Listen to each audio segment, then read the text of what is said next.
आज पवित्र श्रावण मास चालू आहे। रामचंद्र प्रभूच्या पदपावन चरणाने पवित्र झालेली ही पंचक्रोशी आहे। त्र्यंबकनाथ आणि निवृत्तीनाथ यांच्या आशीर्वादाने हे पावन झालेली प्रफुल्लित झालेली ही आपली भूमी आहे। साधू संतांचा आशीर्वाद। आज आपण एक विशेष नैमित्तिक कार्यक्रमाच्या निमित्ताने एकत्रित झालेलो आहोत आणि त्या निमित्ताने प्रवचन आहे। नैमित्तिक बोलला जातो, नित्य वेगळं नैमित्तिक वेगळं। अर्थात कशाच्या निमित्ताने प्रवचन म्हणा, कीर्तन म्हणा, भजन म्हणा होतो त्याला नैमित्तिक बोलतात। निमित्ताला धरून नैमित्तिक। काय निमित्त आहे? भजनी पंढरीनाथ महाराज आवारे चांगले आहे। हा मला बरोबर आहेर, मला वाटलं काही एकदा ऐकल्यानंतर काही लक्षात नाही आलं। आहेर पंढरीनाथ महाराजांनी सुंदर असं इथं ह्या परिसरामध्ये एक शेत घेऊन त्या शेतामध्ये छोटस दिसायला लोकांच्या मानाने छोटस आहे, पण त्यांच्या मानाने भरपूर आहे। पहिले एक छोटस कुडाचं झोपडं जर राहिलं तर त्यांच्याकरता ते पूर्ण मोठं व्हायचं। पण आजच्या मानाने लोकांना वाटतं की काही नाही, परंतु महाराज लोकांच्या मानण्याने म्हणजे बुवा लोकांच्या दृष्टीने भरपूर होत आहे। बुवा लोकांना थोडंही जर भगवंताने दिलं तरी त्याच्यामध्ये समाधान, आणि मोठ्या लोकांना किती दिलं तरी ते कमी छोटच दिसत आहे।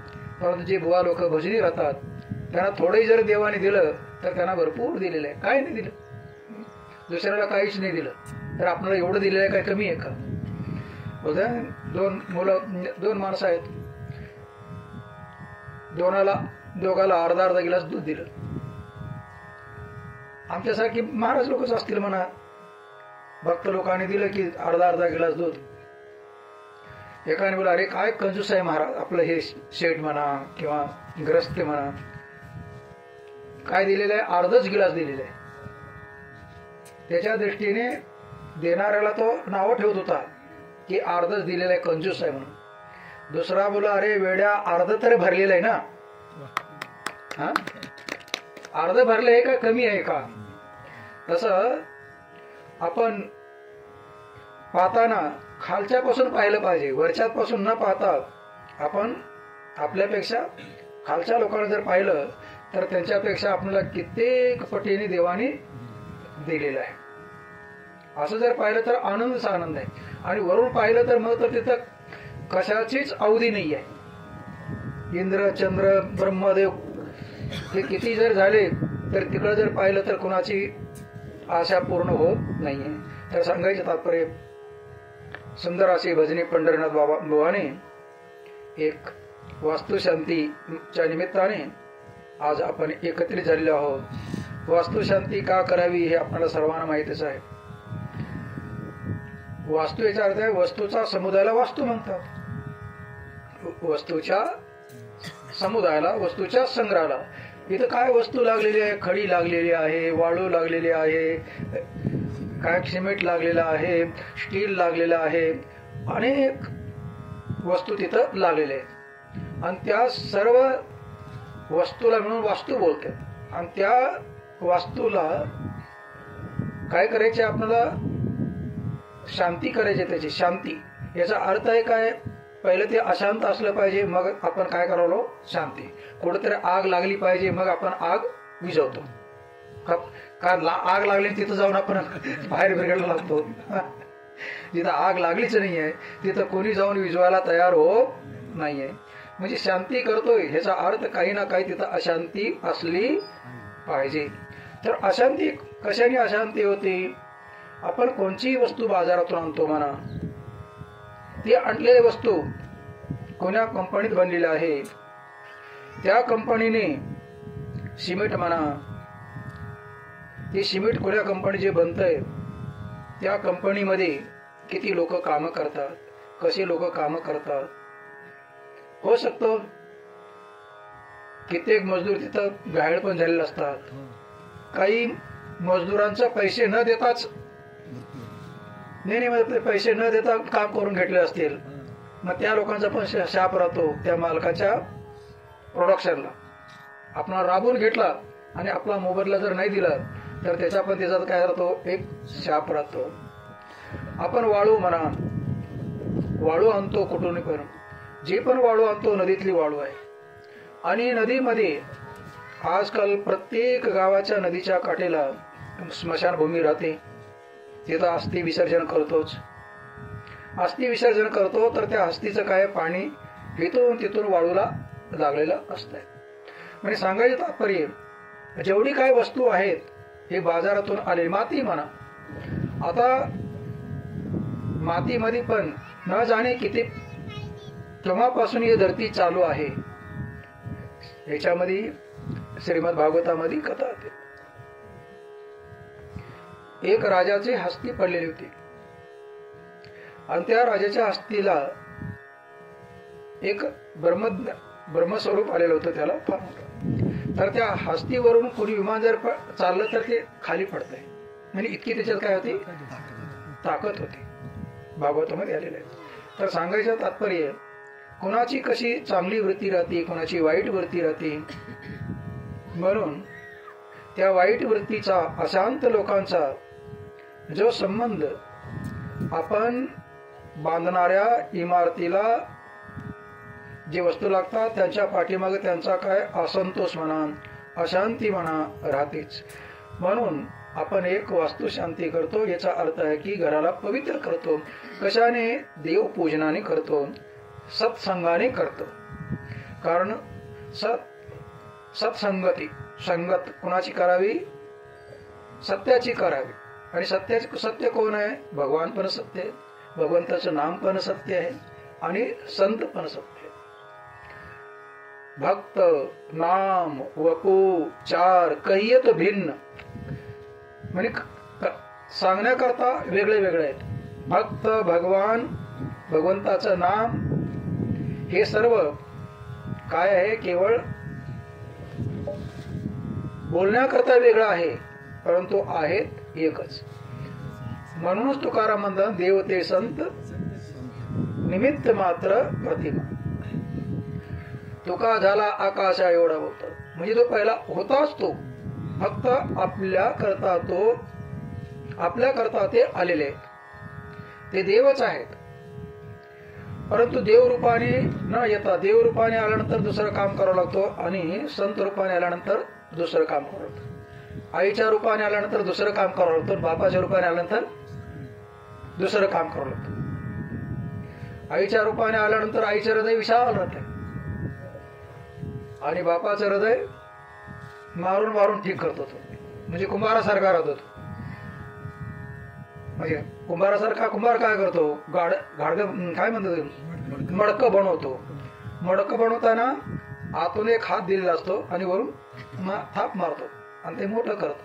म्हणजे बाप वर मारतो पण तो कळवळ्याने मारतो, आई न मारता प्रेमाने.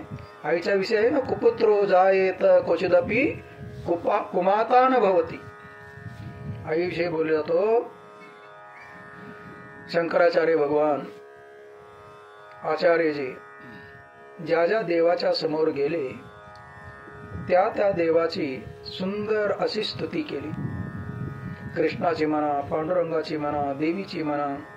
संस्कृतमध्ये फार सुंदर सुंदर अपराध क्षमक स्तोत्र आहे. आणि तिथं कुपुत्रो जायेत क्वचिदपि कुमाता न भवती. कुपुत्र होऊ शकतो परंतु आई कधी कुमाता होत नाहीये. कुपुत्र याचा वाईट पुत्र. पुत्र वाईट होऊ शकतो परंतु आई वाईट होत नाहीये. याच्यावर उदाहरण तुम्हाला माहितच आहे ना. एका मुलाला आईने भरपूर शिकवले, लहानाचं मोठं केले, मुलाला सर्व्हिस लागली, भरपूर पैसे कमवला. आई फक्त झोपड्यातच राहत होती आणि झोपड्यात राहून मेहनत करून मुलाला शिकवली. आणि तो मोठा झाल्यानंतर आईला बोलला, आई इतकं दिवस झालं, लगीन पण करून घेतला होता, ह्या बंगल्यात, ह्या झोपड्यात राहण्यापेक्षा बंगल्यात राहायचा बंगला बांधतो. टोले जंग बंगला बांधला आणि आईला बोलला, चल त्या बंगल्यामध्ये राह. नाही, मला नाही यायचं, जीवनभर आपण इथंच राहणार. ह्या बंगल्याने तुला शिकवण्याकरता सहयोग केलेला आहे, आम्हाला राहण्याकरता सहयोग केलेला आहे झोपडा, आणि झोपडाच आपल्याला फार चांगला. आई झोपड्यातून बाहेर गेली नाहीये राहायला, समोरच बंगला आहे. आई खिडकीतून, आपल्या दरवाजातून खिडकीतून मुलांना पाहते, मुलं आजीला पाहतात, एवढं जवळ आहे.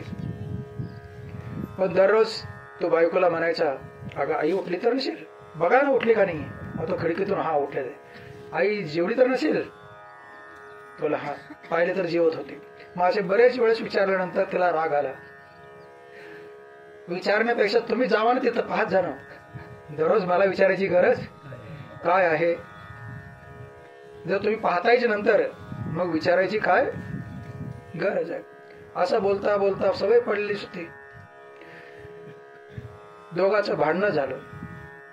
भांडणं टोकाला पेटलं. रात्री टोकाला पेटल्यानंतर याच्याकरता भांडणं झालं की तुमचं माझ्यावरती प्रेमच नाहीये, सारखं आईच विचारत आहे. आईवरती एवढं प्रेम आहे का? जेवली का, उठली का, बसली का, आणि मी जवळ असून माझ्यावरती तुमचं प्रेम आहे. त्यांनी समजावून सांगितलं, बाई तुझ्यावरती माझं प्रेम आहे, पण ती काय ऐकली? मग तुम्ही कथा ऐकले ना, जर माझ्यावरती खरं प्रेम असेल तर तुमच्या आईचं काय ना हे दृष्टांत आहे का? आणि रात्रभर दिवा चालू होता. सकाळी उठल्याबरोबर आईने मुलाला हाका मारली, खाली आला. अरे का रे मुलं, की रात्रभर दिवा चालू होता, तुमचं लाईट चालू होती, याचा अर्थ काही ना काही भानगड. नाही काही नाही काही ना काही. दररोज संध्याकाळी प्रकाश नसायचा, आनंदात झोपायचे, पण तो रात्री तुम्ही झोपले नाहीत, आवाज येत होता, काय होतं सांगू? त्यांनी सांगितलं की बायकोला मी बोललो प्रेम आहे, पण त्यांनी ऐकली नाही आहे. खरं प्रेम जर असेल तर आईचं काळीच घेऊन यायला सांगितलं. आईने घेतली चाकू आणि दिली. जाता जाता पडलं बोलतो, तुम्ही ऐकलं ना? पडलं तरी पण ते हाताला लावायचं, पहिलं बोल बाळा तुला लागलं तर नाही तू पडलास. याला म्हणतात आईचं हृदय. तसं महाराष्ट्रामध्ये माऊली पदवी कुणाला मिळालेली आहे? संत ज्ञानेश्वर महाराज मिळाले. गुरुजी पदवी साने गुरुजींना, आणि आईची पदवी माऊलींना. माऊलीने हे मागितलं ना पसायदान ज्ञानेश्वर शेवटी 9000 ओव्या आहेत त्या, आणि 9000चा सार आहे काय? पसायदान. एवढं मोठं ताक राहत आहे, आणि लोणी किती निघते? थोडीच निघते लोणी. आणि ती लोणी मग तुम्ही कशा बरोबर त्याला तूप पण करून खावा, नाही तरी असंही खाऊ शकतो. तसं माऊलीने आपल्या गुरुजी जवळ पूर्ण ज्ञानेश्वरी सांगितल्यानंतर आपल्या गुरुजीजवळ मागणं केलं, त्याचं नाव आहे पसायदान. आणि त्या पसायदानामध्ये पाहिलेलं आहे, जे खळांची व्यंकटेश, जे आपण थोडं थोडं मागू शकतो, परंतु त्याने व्यापक सर्व जे खळा.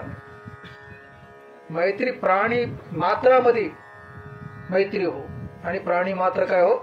सुखी हो. आपण एकेकाला सुखी म्हणे माऊली सर्वाकरता मागणं मागते, आणि त्या माऊलीची ज्ञानेश्वरी जगामध्ये प्रसिद्ध आहे. ज्ञानेश्वरी एक ज्ञानेश्वर महाराजांची गीतेवरची टीका आहे. टीका याचा अर्थ आहे की भाष्य. भाष्य याचा अर्थ आहे की प्रवचन, व्याख्या. नेवास्याला तुम्ही कधी गेला असाल? कोणची नदी? नेवास्याला प्रवरा नदी. त्या श्रीरामपूर पासून गेलेली प्रवरा नदीच्या काठी त्या दगडाचं आहे मंदिर, खूप सुंदर. तिथं बसून प्रवचन केलेले आहेत. आणि ते प्रवचन ऐकायला दुसरे कोणी नव्हते, विशेष करून आपले वडील बंधू निवृत्तीनाथ तेच गुरु आहेत. आणि त्यांना मुख्य श्रोता म्हणून हे सांगत होते. आणि 700 श्लोक कुठून आले तुम्हाला माहितच आहे. महाभारतामध्ये 1,00,000 महाभारताचे श्लोक आहे. महाभारत कोण लिहिलेलं आहे? व्यासाने लिहिलेलं आहे. महाभारत व्यासाने लिहिलेलं आहे. आणि भीष्म पर्वामध्ये 18 पर्व आहेत. पर्व म्हणजे खंड वेगळे. त्या भीष्म पर्वामध्ये व्यासाने महाभारतातून 700 श्लोक जे महाभारतात लिहिले त्या भीष्म पर्वामध्ये त्याचं नाव आपण आहे गीता ठेवतो. युद्धाच्या मैदानामध्ये घनघोर युद्ध होणार होतं. युद्ध का कुठं कोणामध्ये झालं? भावाभावामध्ये झालं. कोण भाऊ भाऊ आहेत? कौरव आणि पांडव भाऊ भाऊ आहेत. सख्खे चुलत बंधू म्हणायचे. सख्खे चुलत भाऊ. वडील आणि चुलते सख्खे भाऊ भाऊ होते. धर्मराज चे वडील पंडू आणि दुर्योधनाचा बाप धृतराष्ट्र हे काय होते? सख्खे भाऊ होते. आणि आता हे सख्खे चुलत भाऊ लोक यांच्यामध्ये युद्ध होणार होतं. युद्ध का होणार होतं? कथा अशी आहे, पंडू राजाला 2 बायका होत्या. एक माद्री आणि एक कुंती. माद्री आणि कुंती होते. पंडू राजाला फार मोठी धनुर्विद्या येत होती. तुम्हाला कथा माहितच आहे. शर आला तो विव्हाळाला श्रावण बाळ. किती सुंदर कविता आहे. आता त्या कविता तशा नाहीत कधी. त्यावेळेस कवितेमधूनच संस्कार लागायचे मुलांना शाळेमध्ये. दशरथ राजाजवळ शस्त्रविद्या होती, बाण मारण्याची विद्या होती. त्याचं नाव आहे शब्दभेदी बाण. शब्दभेदी म्हणजे जिथं शब्द आलेला आहे त्या शब्दाला लक्ष करायचं आणि मारायचं बस. मग त्या शब्दापर्यंत. आजकाल तसे झालं का नाही? आता आपलं हे सर्व काय शेंदूर ऑपरेशन केलेलं आहे त्याच पद्धतीने केलेलं आहे. जिथं जिथं आहेत तिथंच विमानाने मारलं गेलं. म्हणजे आता परंतु आताचे बाण वापस येत नाहीत. आताचे जे बॉम्ब आहेत तिथंच जातात आणि ते फुटतात. परंतु पहिलेचे बाण तसं नव्हते. मारलं की लक्ष भेद करायचं परत भात्यामध्ये येऊन. हे अजून विद्या कुणाला येणार नाही. इतकी उंच विज्ञान जाणार फार कठीण आहे. शब्दभेदी बाण जसं राजा दशरथला येत होत तसंच पंडू महाराजाला पण शब्दभेदी बाण येत होता. जंगलामध्ये शिकार करण्याकरता गेलेले आहेत. कारण महाभारताची कथा पण माहिती पाहिजे ना. आपण फक्त गीता बोलतो, ज्ञानेश्वरी बोलतो, परंतु हे घडलं का? पांडव कसे आहेत, कौरव कसे आहेत. आता कोणाकोणाला अधिकार तैसा करू उपदेश आहे. कोणाला उच्च दर्जाचं प्रवचन सांगावं लागतो, कोणाला सामान्य दर्जाचे श्रोते. आणि कधी कधी सर्वांना समान. जसं मेघ दृष्टीने करावा वर्षा. जो ढग आहे ते ढग हे समजत नाही आहे की हे सुपीक जमीन आहे, हे बरड जमीन आहे, हे समुद्र आहे. हिथं पडल्यानंतर माझा उपयोग होईल, हिथं न पडल्यावरती माझा उपयोग होणार नाहीये असं काही ढग समजत नाही. समान रूपाने पडत जातात. पाऊस पडतो. तसं कधी कधी समोरच्या लोकांना पाहून उपदेश करावा लागतो, त्यांची योग्यता. आणि असं प्रवचन कीर्तनातून सरसामान्य खालून पासून वर सर्वांनाच ते उपयोग आलं पाहिजे. आणि जेव्हा आपण स्वाध्याय करतो, शिकवतो, तेव्हा वेगळा विषय असतो. तिथं जी विशिष्ट विशिष्ट व्यक्ती बसले त्यांच्या करता ते शिकवावं लागतं. आणि प्रवचन मग सामान्य सांगायचे तात्पर्य, पंडू राजा होता, लहान भाऊ होता, धृतराष्ट्र मोठा होता, परंतु अंधा असल्यामुळे त्याला गादीवरती बसता आलं नाहीये. जरी आंधळा आहे, आपली चूक माहिती असून पण मनामध्ये राग येतो, मी मोठा आहे, मला गादी भेटली पाहिजे होती. एकीकड गांधारी तर लगीन झाल्यावरती गांधारीने पाहिले, भीष्म पितामहाने सर्व करून दिले होते. भीष्म पितामहाची फार मोठी ख्याती होती. कोणाची कन्या आणायचे म्हटल्यानंतर जाऊन लढून आणत होता, अशी त्यांची शक्ती होती. म्हणजे गांधारीला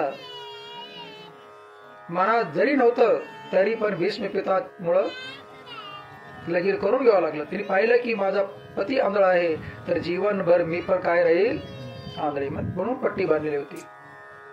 इकड कुंती आहे. आता शब्दभेदी बाण येत होता. जंगलात गेलेला आहे पंडू राजा.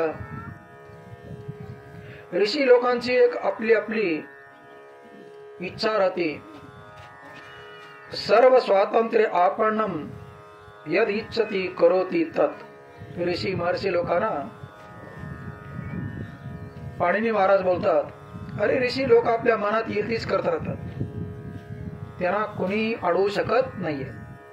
ते व्याकरणाविषयी बोलतात, परंतु त्याचा अर्थ हे होतो की ऋषी लोक आपल्या वा रे मौज फकीर आहे. ऋषी पत्नी हरिण झालेले आहे आणि ऋषी हरिण झाले, मिरगी मर्ग, आणि क्रीडा करत होते. तेवढ्यात आवाज आला, पंडू महाराजांनी बाण मारला आणि बाण गेला आणि त्या हरणरूपी ऋषीला लागला.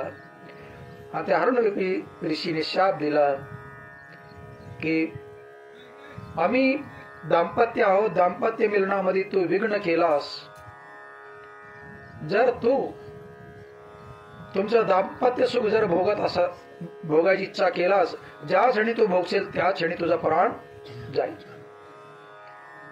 आता काय करणार आहे? कुंती माद्री दोन पत्नी होत्या. कुंतीला सांगितलं की आता मी संतान मला होऊ शकत नाहीये, ऋषीचा शाप आहे. कुंती मातेने सांगितले की काही चिंता करायची गरज नाही, मला देवांचा आशीर्वाद आहे, मी जेव्हा देवाचं स्मरण करते ते देव मला संतान देऊ शकतात.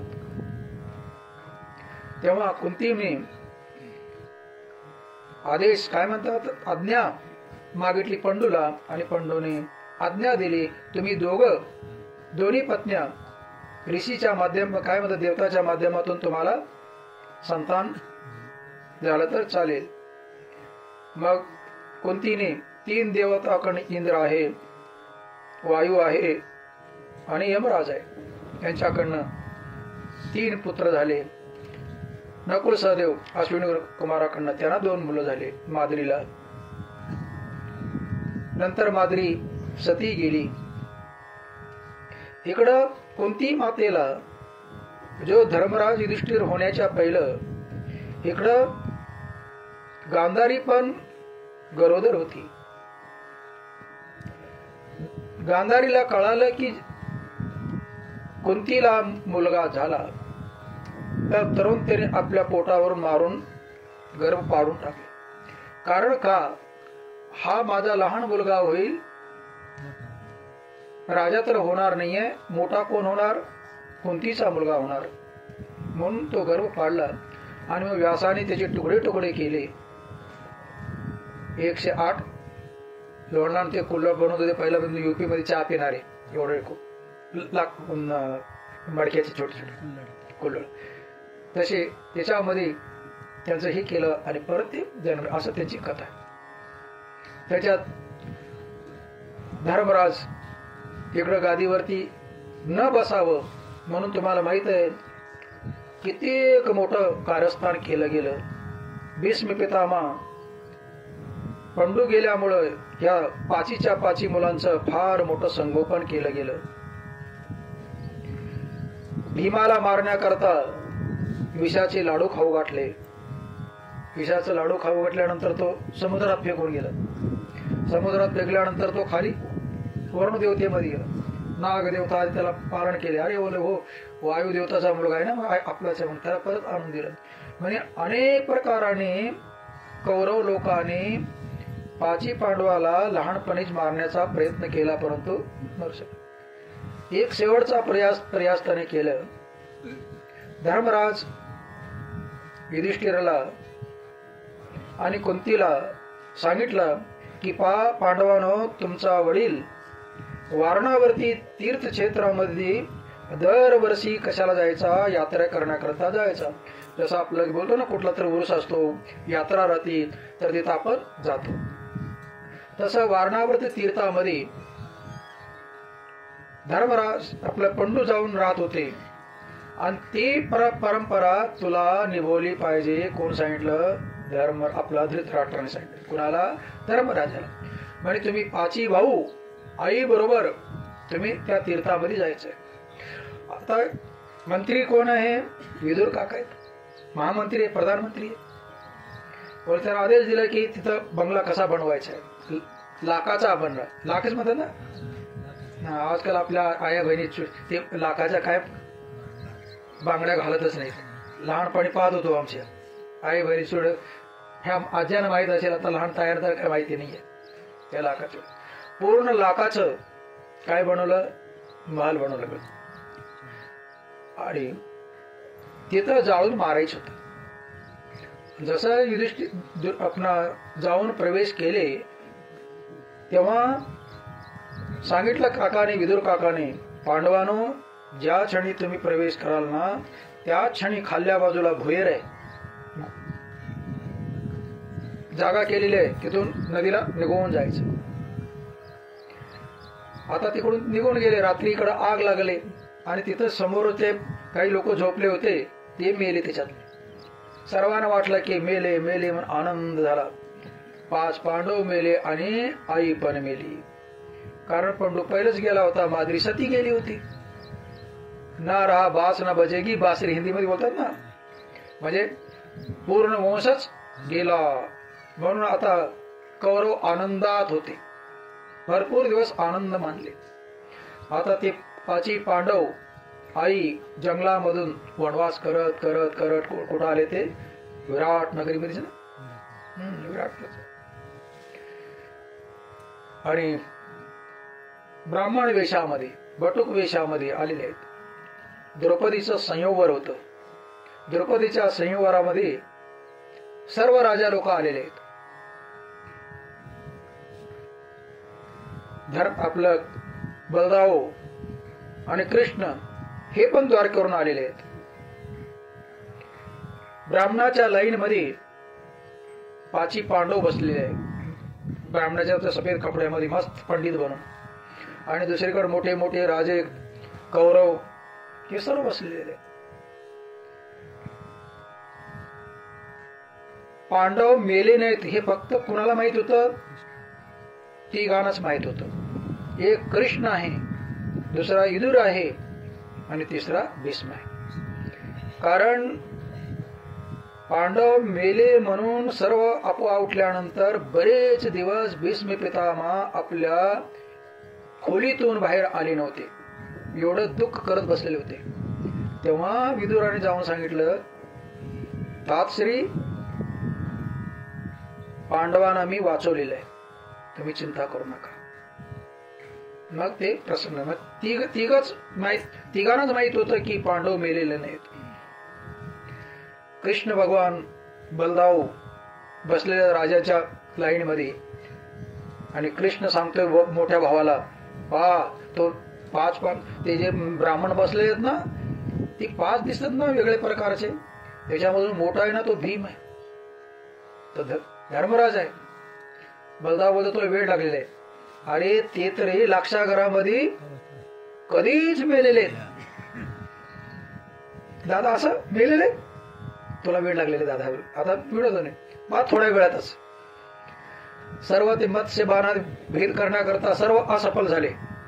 फक्त एकटा उठणार होता, तो कर्ण. कर्ण उठणार होता. द्रौपदीचे एक नाव आहे कृष्णा. कृष्ण आणि कृष्ण द्रौपदीला कृष्ण नाव आले. द्रौपदीला कृष्ण भगवंताने संकेत केला आणि तिने ओळखले, कारण ती यज्ञसेनी आहे, यज्ञातून जन्म झालेली ती आहे, ती काय सामान्याने आदिशक्ती आहे ती पण. आणि इशारा समजला आणि तिने बोलले की हा जो कर्ण आहे हा क्षत्रिय नाही आहे, तो सूत पुत्र आहे, म्हणून त्यांनी लक्ष भेदन जरी केला तरी पण मी माळ घालणार नाही. आता सर्व क्षत्रिय समाप्त झाले. ब्राह्मणाच्या लाईनीमधून अर्जुन उठलेला आहे. सर्वजण हसू लागले, अरे क्षत्रियाला झालं नाहीये, हा ब्राह्मण काय करणार आहे? जे क्षत्रिय करू शकले नाहीत, ब्राह्मण काय करू शकणार आहेत? परंतु अर्जुन आला. वरती मासा फिरत होता, खाली पाण्यामध्ये त्याची सावली दिसत होती. सावली मधून फिरणारा जो मासा आहे त्या सावलीतल्या माशाचा डोळा उडवायचा होता. माशाला नाही मारायचं होतं, डोळा उडवायचा होता. वरी फिरतोय मासा आणि सावलीमध्ये खाली, आणि त्या सावलीला पाहून लक्षभेद केला. कोण?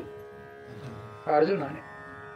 तेव्हा त्याला वरमाळा घालण्याकरता जाऊ लागले तर सर्व क्षत्रिय आरडू लागले, नाही हे चुकीचं आहे, क्षत्रियाची कन्या क्षत्रियाचं वर्ण केलं पाहिजे. ऐकले नाहीत, भांडाभांडी चालू केली. तिथंच आपलं मग दाऊभैयामध्ये बळजावला. हे काय अर्जुन का कमाल, त्यांनी तिथं झाड उपटलं आणि सर्वांना मारू लागले, पळा. मग माहिती पडलं की तिथं हे कोण आहेत? पांडव आहे. आणि मग रात्री झोपडीमध्ये आईजवळ घेऊन गेले. बोलले की आई, आम्ही भिक्षा आणली. दररोज म्हणायचं काम होतं. कधी आईला भूक नसेल म्हणून त्यांनी काय सांगितली? वाटून खावा. मग ते धौम्य ऋषी आधी 5 पांडवांच्या पती म्हणून कसं व्हावं ते केलं. आता पहा, भीष्म पितामहाने धृतराष्ट्र सांगितलं, पहा पांडव जिवंत आहेत आणि त्यांना अर्ध राज्य दिलं पाहिजे. आता अर्ध राज्य कसं द्यायचं? एक खांडववन होतं. जसं आपल्याला हे महाराष्ट्र, संयुक्त महाराष्ट्र गुजरातला संयुक्त होतं, त्यावेळेस जेव्हा फाळणी झाली, महाराष्ट्र वेगळा झाला, गुजरात वेगळं झालं, तेव्हा आपण मुंबई घेतली. परंतु किती मोठा हा 7 फुटाचा डोंगर, किती सोनं दिलेलं आहे, अपार सोनं दिले आहे. त्याच्या बदली आपल्याला वाटतं की मुंबई शेवटी आलेली आहे, मग त्या मुंबईच्या बदल्यामध्ये किती मोठं दिलेलं आहे? इथून तिथून दिलेलं आहे. तर सांगायचं तात्पर्य,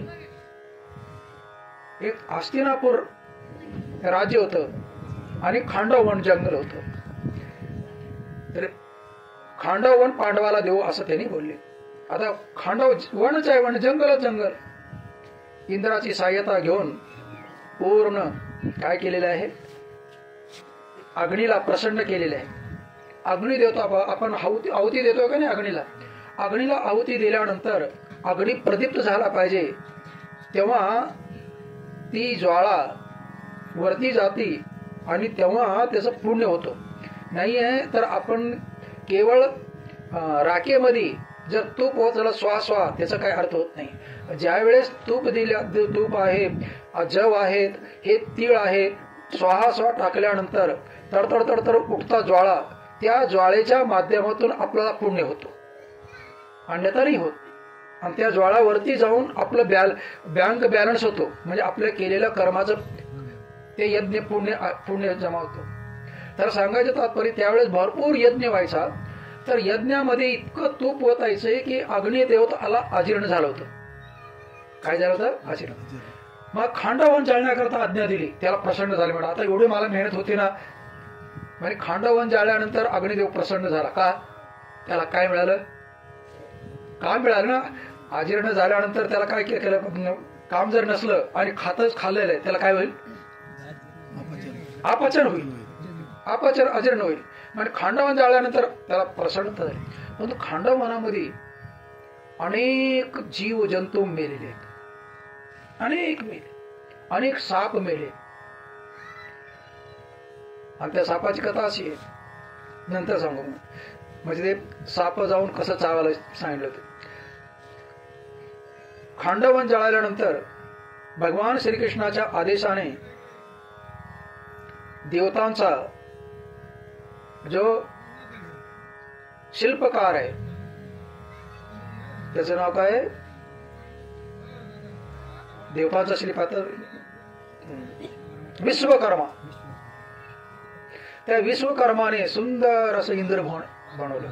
आणि मग तुम्हाला माहितच आहे की ते पाण्याच्या जगात काय दिसायचं? जमीन दिसायची. जमिनीच्या जगात पाणी दिसायचं. ते पाहण्याकरता आले होते. दुर्योधनाला पहिलं वाटलं की पाणी आहे म्हणून चालला की कपडे वरती केला होता, पाणी नव्हतं. आणि पुढे जमीन दिसली, कपडे वरती केला नाहीये आणि धड म्हणून पडला बिचारा. तेवढा ते भीम होता तो थोडा हसला, द्रौपदी पण हसली. आता महाभारतात लिहिले नाहीये की आंधळ्याचा मुलगा आंधळा असं महाभारतात नाहीये, परंतु आपण लावतो आपण हसले. आता हसल्यामुळे राग आला, त्याचा बदला घेण्याकरता म्हणून नंतर काय केले? दूत खेळले गेले. आणि त्या दूतामध्ये सर्व भाऊ पण हारले. आणि कोणाला हरावं लागलं? द्रौपदीला हरावं लागलं. मग एक निर्णय झाला की 12 वर्षे वनवास आणि 1 वर्ष अज्ञातवास पांडवांनी जर स्वीकार केला तर त्यांचं राज्य पुन्हा वापस आपण देऊ. आता समजा 12 वर्षे वनवास काढायला काही हरकत नाहीये, परंतु 1 वर्ष अज्ञातवास काढणं फार कठीण आहे. सामान्य आपण अज्ञात राहू शकतो, कोणी आपल्याला ओळखणार नाहीत. परंतु हे काय 5 पांडव काय सामान्य आहेत का? द्रौपदी काय सामान्य आहे का? भीम काय सामान्य आहे का? 12 वर्ष वनवास, 1 वर्ष अज्ञातवासामध्ये जर पांडवांना ओळखलं गेलं तर पुन्हा 12 वर्ष वनवास आणि 1 वर्ष अज्ञातवास. हा चक्कर म्हणजे 84 चक्कर होतो म्हणे, तसं या चक्कर मध्ये फिरवण्याचा त्यांचा प्लॅन होता, शकुनीचा, दुर्योधनाचा वगैरे. 12 वर्ष वनवासामध्ये तुम्हाला माहित आहे अर्जुनाने भरपूर तप केलेले. 12 वर्ष वनवास मध्ये एकेका जाग्यामध्ये अनेक दिवस पर्णकुटी बांधून अनेक ऋषी बरोबर सत्संग केलेला आहे पांडवांनी. जसं गावामध्ये पंगत व्हायची तसं जंगलामध्ये पण पंगत व्हायची द्रौपदीच्या माध्यमातून. द्रौपदीला एक सूर्याने ताट दिलंय. एक त्या ताटामध्ये एवढी शक्ती आहे की सकाळी उठल्यानंतर जोपर्यंत ती धुवून पालती घालत नाहीये तोपर्यंत त्या थाळीतून तुम्ही कितीही पदार्थ काढा, तेवढे पदार्थ तुम्हाला भेटायचे. आणि ही कथा कुणाला माहिती होती? दुर्योधनाला माहिती होती. दुर्योधन अनेक प्रकारे जंगलामध्ये छळ करण्याकरता प्रयत्न केला, कारण हीनता दाखवायची आहे ना. हे दुर्योधन राजा आहे. आता हे वनवासी झालेले आहेत. एक दिवस वनवासामध्ये जंगलामध्ये कर्ण, दुर्योधन, दुःशासन हे सर्व आलेले आहेत. आणि त्या जंगलामध्ये चित्रसेन गंधर्वाचा तलाव आहे. त्या तलावामध्ये सर्व राणी सहित आनंद घेत होते कौरव लोक. आणि पांडव बिचारे वनवास आहेत, त्यांना हिनवण्याकरता पहा आम्ही राजा लोक आहेत काही पण. चित्रसेन गंधर्वाचे सेनापती लोकांनी पाहिलं की हे गंधर्वाचा तलाव आहे आणि हे लोक स्नान करतात. कौरवांना धरलं, कर्णाला पण धरलं, कर्ण तिथून निष्ठून पडला. पण दुर्योधनाला मुख्य होतं दुर्योधनाला चित्रसेन गंधर्वाच्या वरती घेऊन गेलं. गंधर्व नगरीमध्ये सर्व शिपाई लोक धर्मराज युधिष्ठिर पळत आले. महाराज महाराज काय झालं? युवराज दुर्योधनाला चित्रसेन गंधर्वाचे सेनापती लोकांनी बांधून घेऊन गेला. असं भीम नाचू लागला. भाऊ बोला रे वेड्या, आपण भावाभावात लढताना ते 101 आहेत, आपण 5 आहोत भावाभावात लढाई. परंतु भावातून दुसरीच लढाई असेल तर आपण 106 जण आहोत. दुसऱ्याची भांडणं करताना आपण एक आहोत. म्हणून अर्जुनाला सांगितलं जा सोडून घेऊन ये. अर्जुन जेव्हा चित्रसेनच्या नगरीमध्ये गेला, खांबाला बांधलेला होता दुर्योधन आणि चित्रसेन सिंहासनावर बसलेला होता. अर्जुन येतोय पाहिल्याबरोबर उठला आणि जाऊन कडकडीत बुट्टी मारला. कोणाला? अर्जुनाला. अरे वा मित्र, तू आलास म्हणून. तेव्हा दुर्योधनाला माहिती पडलं की आपल्याला बांधून आणले आणि हा आपल्या भावाशी काय करतो. बोला काय, कस काय आलास? काही नाही, दुर्योधनाला सोडावं लागले. पहा, म्हणजे गपचीप सोडला ते. का? अर्जुनापाशी इतकी धनुर्विद्या होती की चित्रसेन लढवू शकला नसता, म्हणून गपचीप दुर्योधनाला सुपूर्द करू लागला. आणि मग त्या दुर्योधनाला वाटलं की आता अर्जुनाचा वगैरे पांडवाचा काटा काढला पाहिजे. आता चातुर्मास प्रारंभ आहे ना, श्रावण. चातुर्मासामध्ये हस्तिनापूर्वामध्ये दुर्वास ऋषींची फार सुंदर 4 महिने सेवा केलेली आहे, पूजा केलेली आहे. कोण? दुर्योधन. 4 महिन्याच्या नंतर प्रसन्न झाल्यानंतर दुर्वासाने बोलले, काय पाहिजे तुला वरदान माग. त्याने काही नाही, एकच काम करायचं. दुपारच्या नंतर सर्वजण जेवल्यानंतर द्रौपदी जेवलेली असली पाहिजे आणि त्यानंतर तुम्ही जाऊन भिक्षा मागा. बस एवढं आहे ना, हे सोपं काम आहे. आता हे अंतर्यामी आहे. द्रौपदीचं जेवण झालेलं आहे, सर्व झालेलं आहे. आले वनामध्ये. पांडवांना चिंता वाटली की आता 60,000 ऋषीच्या बरोबर अनेक ऋषी आहेत आणि सर्वाबरोबर आपल्या शिष्याबरोबर आलेले आहेत. आता यांना जेवण कसं काय घालायचं, चिंता पडली. मग कृष्णा धाव रे लवकरी. तो कृष्ण तिथे जेवतच होता. तुरंत आला. काय बोलले? अरे बोले की तो बोलले की मी जेवत होतो, तो हाका मारलीस, मी भुकाच उठून आलो, मला जेवण दे बघू. कृष्णाला बोलती द्रौपदी, तुला जर जेवण देण्याची माझ्याजवळ शक्ती असली असती तर तुला मी इथं बोलवली नसतं. मग काय काम आहे? अरे बोले की ते सर्व आलेले आहेत ना जेवण घालायचं, ते नंतर पाहू, मला पहिले जेवण दे. ताट पालथं घातलेलं आहे. ताट पालथं नाही, ताटात असलं पाहिजे काही ना काही. तिथं काहीच नव्हतं, परंतु एक भाजीचं देठ ह्यानेच निर्माण केलं. आता एवढं मोठं संसार निर्माण केलेलं आहे, पूर्ण ब्रह्मांड निर्माण ज्यांनी केलेलं आहे, त्याला एक भाजीचं देठ काय पहिलं नव्हतंच ते देठ. तू खोटं बोलतीस द्रौपदी, खोटं काय त्याच्यात हाय, तू बघ तर. बघितलं आणि दे मला. दिलं. त्याच्या पहिलं धर्मराज युधिष्ठिराने काय बोललेलं होतं, जावा गंगेमध्ये स्नान करून या आणि स्नान केल्यानंतर तोपर्यंत व्यवस्था होईल. ते म्हणून असेच बोलून जातात.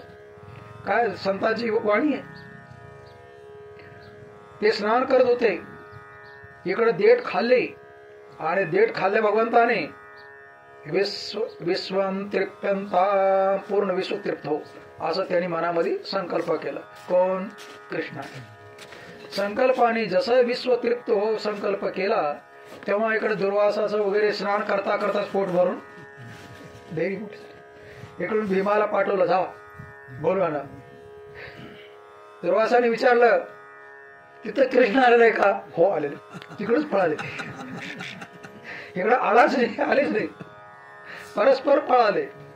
पहा म्हणे इतका मोठा ऋषी प्रसन्न झाल्यानंतर त्यांनी काय मागितलं होतं? दुर्योधनाने खूप बुद्धी आली, पण काय फळ मिळालं का? काहीच मिळालं नाही. म्हणून दुष्टांची संगतीने दुष्टाचं अन्न खाल्लं होतं. कोण? दुर्वासाने. 4 महिने सेवा करताना कोणाचं अन्न खाल्लं होतं? दुष्टाचं अन्न खाल्ल्यामुळं विपरीत बुद्धी झाली. आणि दुष्टाचं अन्न खाल्ल्यामुळे काय काय होतं? भीष्म पितामह सांगतात. जेव्हा भीष्म पितामह सरशय्यावरती पडलेले आहेत,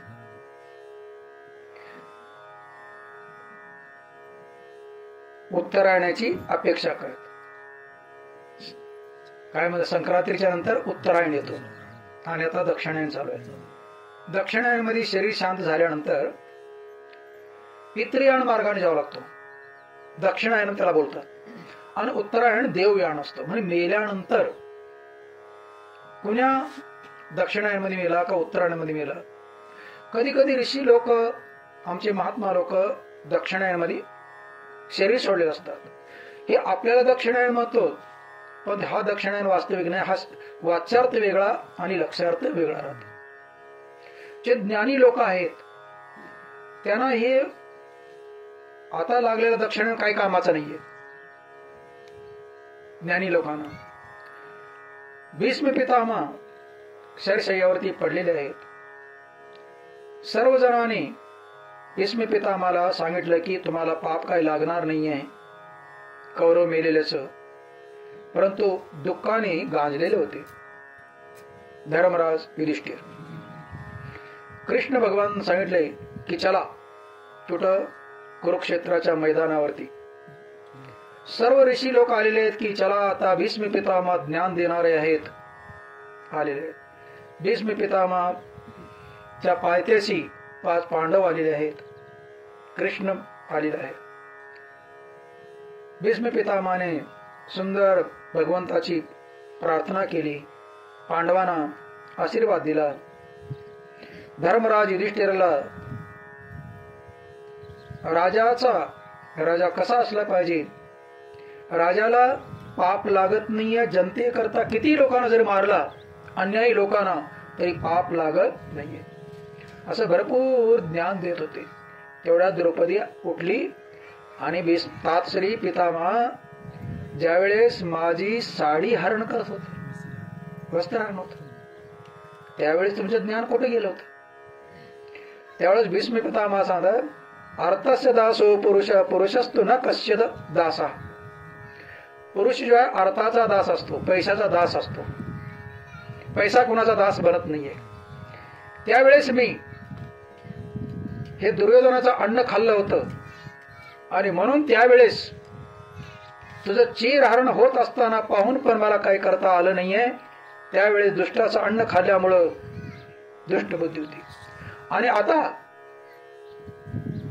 शरशय्यावरती, शर म्हणे बाण, बाणाचा पलंग झालेला आहे, बाणाचा कॉट झालेला आहे. आणि बाणाच्या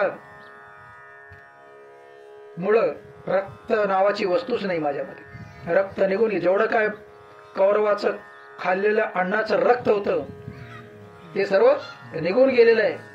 आणि आता शुद्ध अंतःकरण झाल्यामुळे मला काय आलं, भीष्म आपलं धर्मराज युधिष्ठिराला ज्ञान देण्याकरता आला. अनेक प्रश्न तिथं विचारलेले आहेत ऋषी लोकांनी.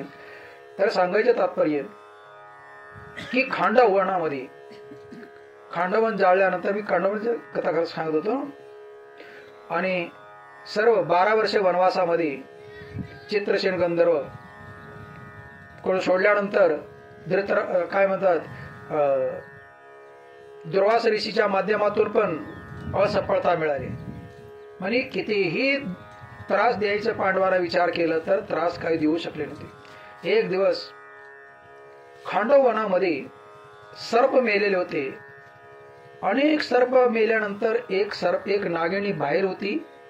तिला वाटलं की आपल्या कुळाचा नाश करणारा अर्जुनाचा बदला घेतला पाहिजे.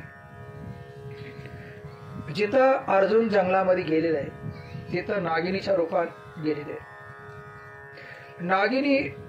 नागिनी विचार केला की आता ह्याला कसं मारायचं. नागिनी सुंदर अप्सराचं रूप घेतलेले आणि एका दगडावरती निवांत बसली. तेवढ्या जंगलात फिरत फिरत अर्जुन आलेले आहे. अर्जुनाने पाहिलं, अरे वा, अप्सरा आहे. मग विचारलं कोण आहे, मी अप्सरा आहे म्हणे. इथं जंगलामध्ये, हो बोलले, मी वर शोधत आलेले आहे. मी वर तुला शोधेल, चालेल का? बोले हो चालेल, परंतु माझी एक शर्त आहे. बोले काय शर्त आहे? मी पान खाल्ल्यानंतर, विडा खाल्ल्यानंतर पानाचा, ते पानाचा विडा मी त्याच्या तोंडात घालेन आणि तो विडा त्याने खायला पाहिजे. जसं लहानपणी आपण पाहत होतो, हे म्हातारे काय खायचे आता माहिती, पण लहानपणी आम्ही पाहत मुलाला पान खायचं आहे ना, ते म्हातारीच पान खायचे. फार चांगलं हे उदाहरण आहे. लहानपणी आम्ही पाहिलेच आहे सर्व, आणि म्हाताऱ्याचं पानविडा खायचं. आता बोले ह्याच्यात काय बोलायचं, बोले 5 फेरे पण घालायचे आणि ती विडा पण मी चगळणार आणि तुझ्या तोंडात मी टाकल्यानंतर ते तुला विडा खावावा लागेल. शर्त मंजूर केली. तेवढ्यात गारुडी बनून सफारी बनून हा आला कृष्णाला. अरे बोले काय करतोस वेड्या, होत बोले की वेड लागलाय का तुला. कृष्णाला ओळखलं नाही यांनी अर्जुनाने. बोले ही स्त्री कोण आहे तुला माहित आहे का, बोले माहित नाही. तो 5 प्रदक्षिणा घालतो समोर ती बसली होती ना. 5 प्रदक्षिणा करता करता तिला विशाल नागिनीचं रूप जसंच्या तसं कोणाला दिसलं, अर्जुनाला दिसलं. ही कोण आहे माहिती आहे, ही नागिनी. कुठून आली, खांडव वनामध्ये जेवढे काय त्याचे कुळाचे लोक मेले होते त्याचा बदला घेण्याकरता तिथं ते आलेले होते. आणि ते बदला कोणी वाचवलं, कृष्ण. म्हणून मागे पुढे उभा देव पण आहे. गुरु असतात म्हणा, देव म्हणा, जिथं जाईल तिथं काय असतात, मागे पुढे राहतात. मग तिथून वाचलेले. आता 12 वर्ष वनवास पूर्ण झाला. 1 वर्ष अज्ञातवास विराट नगरीमध्ये काढलेले आहेत. विराट नगरीमध्ये शैलेंद्री बनलेली आहे, म्हणजे दासी बनलेली आहे. त्या राणीची दासी बनलेली कोण, द्रौपदी. भीम भोजन बनवणारं बनलेलं आहे. नकुल गायीची सेवा करणारा, सहदेव घोड्याची सेवा करणारा. अर्जुनाला शाप होता. कोणाचा माहित आहे, उर्वशीचा शाप होता. स्वर्गामध्ये निवात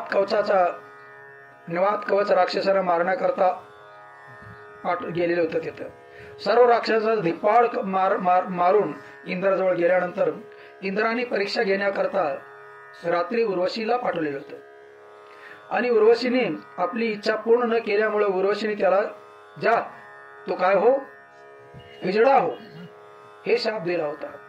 मग इंद्राने उर्वशीला सांगितलं की बाई त्याला उशाप दे.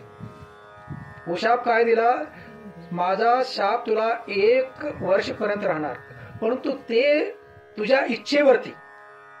तू हिजडा तर होणार, परंतु तुला कधी व्हायचं ते तूच ठरवायचं. आता अर्जुनाला आठवलं की आपला शाप मागून घेतला पाहिजे, आणि तो काय बनला, हिजडा बनला. हिजडा भरून विराट राजाची मुलगी उत्तरा, त्या उत्तराला त्यांनी सुंदर असं गायन, वादन आणि नृत्य शिकवलेले आहे. गायन आदी, कारण तुम्ही भागवतामध्ये पाहिलेलं का नाही, अर्जुन कसा वादक आहे, गायक आहे, फार सुंदर गायक आहे, फार सुंदर वादक आहे. कोण, अर्जुन निष्णात आहे. त्या उत्तराला सुंदर शिकवलेलं आहे. द्रौपदी दासी बनून सेवा करत होती. राणीचा भाऊ कीचक होता. 18 हत्तीचं बळ त्याला पण होतं आणि 18 हत्तीचं बळ भीमाला पण होतं. तो कीचक आपल्या बहिणीला सांगायचं की हे शैरेंद्रला माझ्याकडे पाठव. त्यांनी तुरंत शैरेंद्रीने जाऊन भीमाला स्वयंपाकी होता त्याला जाऊन सांगितलं की राणीचा भाऊ माझ्या पाठीमाग, काय चिंता करू नको, त्याला सांग नदीच्या पलीकडे मंदिर आहे आणि रात्री तिकडं ये. त्याला आश्वासन दे. त्याला आश्वासन दिलं की नदीच्या पलीकडे जे देव मंदिर आहे तिथं रात्री ये, मी तुला तिथं रात्री मिळेन. परंतु माझे 5 पती गंधर्व आहेत. पहिले तिने सांगितले होते माझे रक्षक कोण आहेत, 5 पती गंधर्व आहेत आणि ते रक्षण करतात. एवढं मात्र तू लक्षात घे. कीचकाला पण दुसऱ्याला पण सांगितले होते. आता कीचक दारू मस्त पेलेल्या नशेमध्ये गेलेला आहे आणि तिथं भीम झोपलेला होता निवांत पांघरून घेऊन.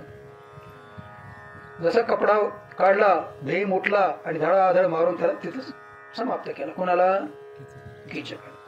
कीचक मेल्यानंतर सर्वकडे बातमी पसरली. तेव्हा दुर्योधनाला वाटलं की 18 हत्तीचं बळ म्हणा, 12 हत्तीचं बळ केवळ भीमाजवळ आहे, कीचकाला मारणारा दुसरा कोणीच नसला पाहिजे. मग त्याने आक्रमण केलं विराट नगरीवरती. कशा करता, ओळखण्याकरता.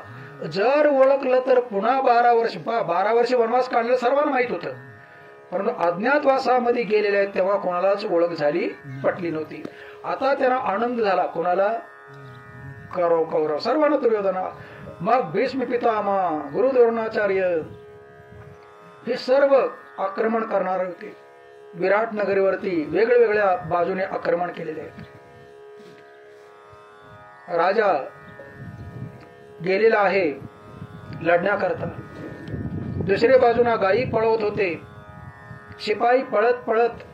विराटाचा मुलगा उत्तर तो पण रणिवासामध्ये हे नृत्य पाहत बसला होता. उत्तराला नृत्य शिकवत होता आणि हे गायन चालू होतं.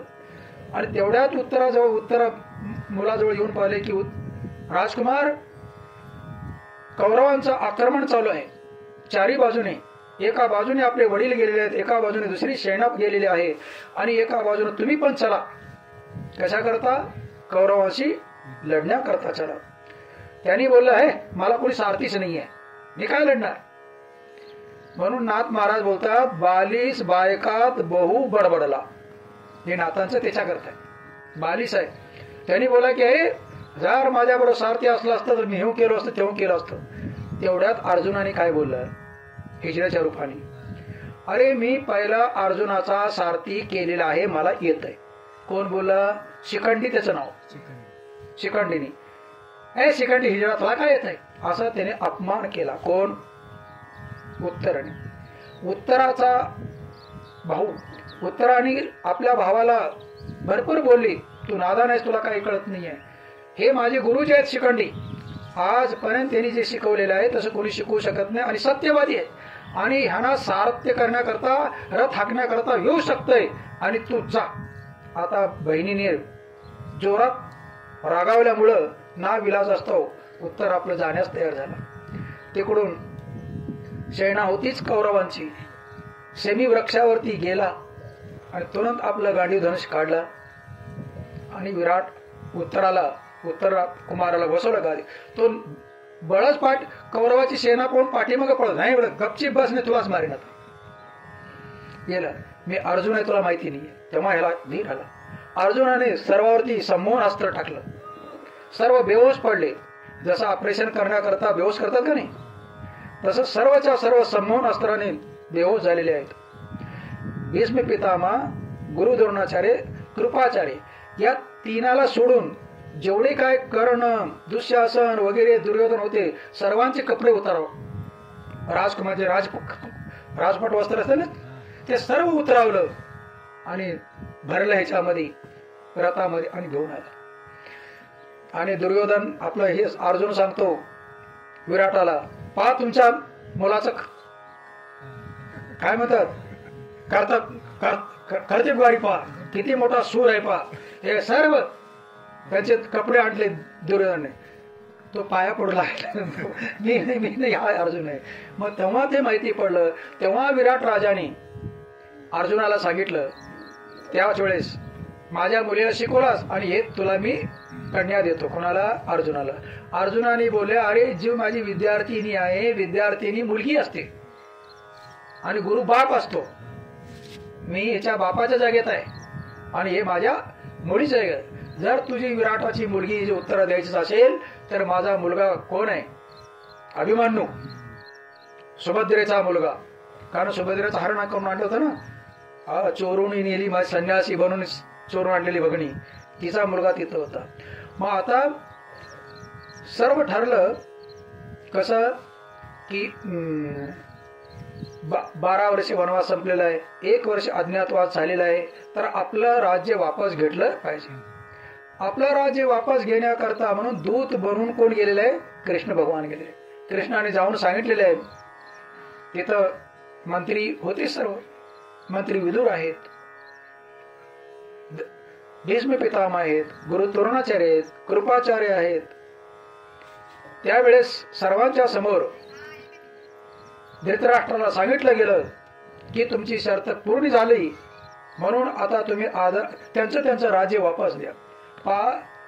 त्यांनी बोलले की सुच्चाग्रेन न दास्यामी विना युद्धेन केशव. हे केशव, कृष्णाला केशव शब्द आहे, केशव युद्धा वाचून मी सुईच्या टोकावर राहणारी जमीन पण देणार नाही. तेव्हा मग युद्ध ठरलं गेलं. त्या युद्धाच्या परंतु त्यावेळेस त्यांनी दुर्योधनाची बायको भानुमती फार चांगली कृष्णाला मानणार आहे. पंचपक्वानाचं भोजन 56 भोग तयार केलेले आहे कृष्णाला. बोले की अरे तुझा नवरा दुष्ट आहे आणि दुष्टाचं मी अन्न खाणार नाहीये, उपास जाणार का? हो उपास जाणार. तिथे माहितीच पडलं होतं कोणाला, विदुर काकाला, माझ्या घरी येथील. ती स्नान करत होती. बोले की कोण? विदुराणी, सुलभा तिचं नाव, विदुराची पत्नी सुलभा स्नान करत होती. काकी काय म्हणतात हाक मारली. बोले कोण? कृष्ण. कृष्ण बोलल्यानंतर देह भाव विसरूनच गेली. कडी काढली, अर्ध वस्त्र आहे नाहीये. कृष्ण पाहून आनंद आहे. तुम्ही ऐकता का? तो पाटा ठेवला, तो पाटा पण उलटा ठेवला. बोले त्या पाट्याला मोठे मोठे ते होते ना दांडक्याचे, त्या निवांत बसले गेले. केळं खाऊ घालत होती. कशी केळं खाऊ घाल माहिती ना? केळाचा जो गर आहे ते टाकून द्यायची साल, फार प्रेमाने खायचं साल. ज्यावेळेस एका बाजूला कण्या पण शिजत होत्या, एका बाजूला केळाची सालं खात होते, तेवढ्यात विदुरजी येतात, पाहतात. अरे हे वेळी काय करतेस?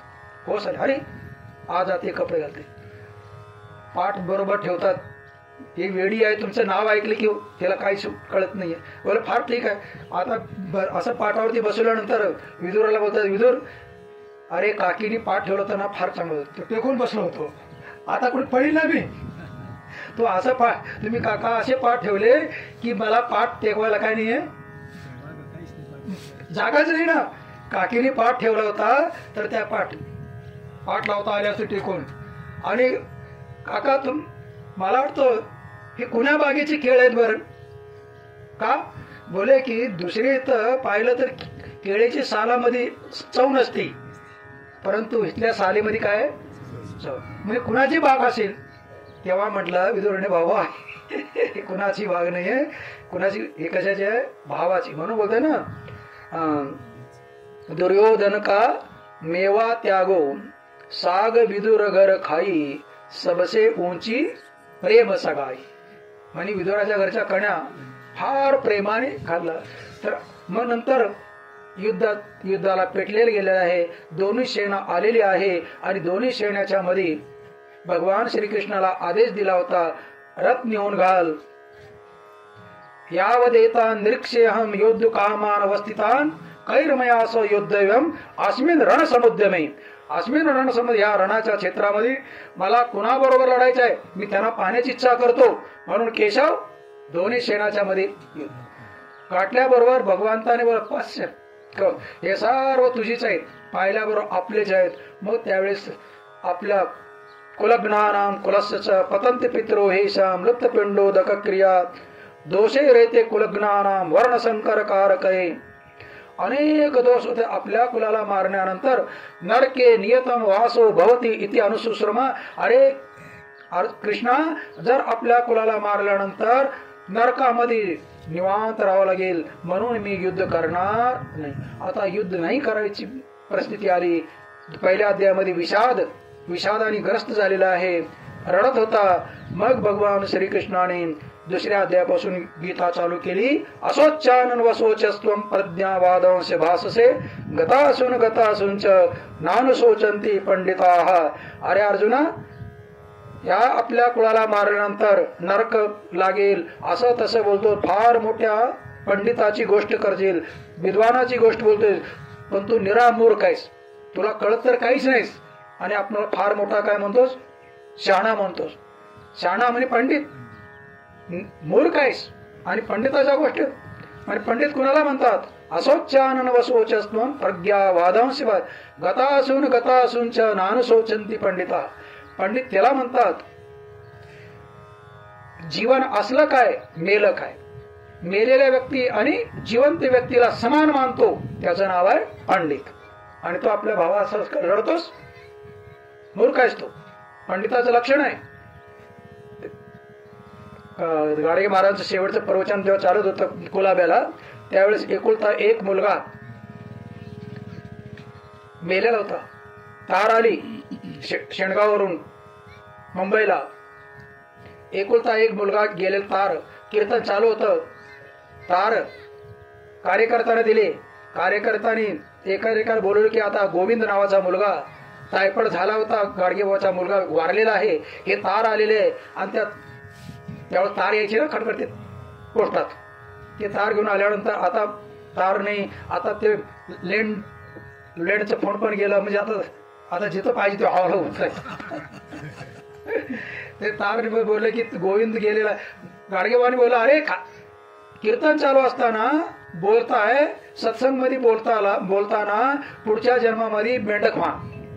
आणि हे अनेक जागेमध्ये म्हणून सत्संग चालतो, कीर्तन चालतो, प्रवचन चालतो, त्यावेळेस बडबड करू नये, कोणाला विक्षेप करू नये, पुढच्या जन्मामध्ये मेंढकाचा जन्म होतो असा सिद्धांत आहे. मग गाडगेबाबांनी बोलल्यानंतर एकाने कानात जाऊन कार्यकर्त्यांना सांगितलं, बाबा गोविंद दगावला. असं हसू लागले गाडगेबाबा. आले किती गेले किती कोट्यान कोटी, काय रडता एकासाठी. आतापर्यंत या संसारामध्ये 84च्या चक्कर मध्ये किती आपले आईबाप झाले, किती मुलं गेले, कोट्यान कोटी. किती बाप झाले असतील, किती मुलं झाले असतील, किती बायका झाल्या, कोट्यान कोटी. आणि आता एक गेला, काय रडता एकासाठी. याला म्हणतात पंडित. म्हणून गतासूंच नार शोचंती पंडिता.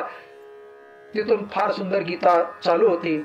आपला वेळ समाप्त झाला. मी असं म्हटलं की मी 9व्या अध्यायावरती बोलणार होतो, अवधान ऐकले, परंतु विचार केला की सर्वसामान्यांना हे गीता कळाली पाहिजे. म्हणजे 700 श्लोक युद्धामध्ये भगवान श्रीकृष्णाने आणि अर्जुनाचा संवाद आहे. त्या अर्जुनाच्या आणि भगवंताचा संवाद 700 श्लोक झाला. आणि तेव्हा भगवान श्रीकृष्णाला अर्जुन म्हणलेल्या शेवटच्या श्लोकात, आता माझा शोक गेलेला आहे, मोह गेलेला आहे, करीशे वचनमस्तव हत्वापि स इमान लोकान न हंती नानिबा. कृष्णा, आता तू तिन्ही लोकांना जर मारायला सांगितलं तर मी मारीन. आता केवळ दुर्योधनालाच काय जाऊ दे, आता धर्मराजाला पण मारीन. ज्ञान झालं. पहिलं कौरवानं मारण्याकरता भीत होता, आणि आता काय बोलतो, धर्मराजाला पण. का? ज्ञानी पुरुषाला पाप लागत नाहीये. आपल्या स्वरूपामध्ये स्थित झाल्यानंतर यश नाहन करत भाव. फार सुंदर सुंदर आहे. वेळ पूर्ण 12 वाजून गेलेले आहेत, वेळ संपलेली आहे. जरी झाला संन्यासी तोंडवासी. ओम पूर्णमदः पूर्णमिदं पूर्णात् पूर्णमुदच्यते पूर्णस्य पूर्णमादाय पूर्णमेवावशिष्यते. ओम शांती शांती शांती. पुंडलीक वरदे हरि विठ्ठल श्री ज्ञानदेव तुकाराम पंढरीनाथ भगवान की जय. माऊली ज्ञानेश्वर महाराज की जय.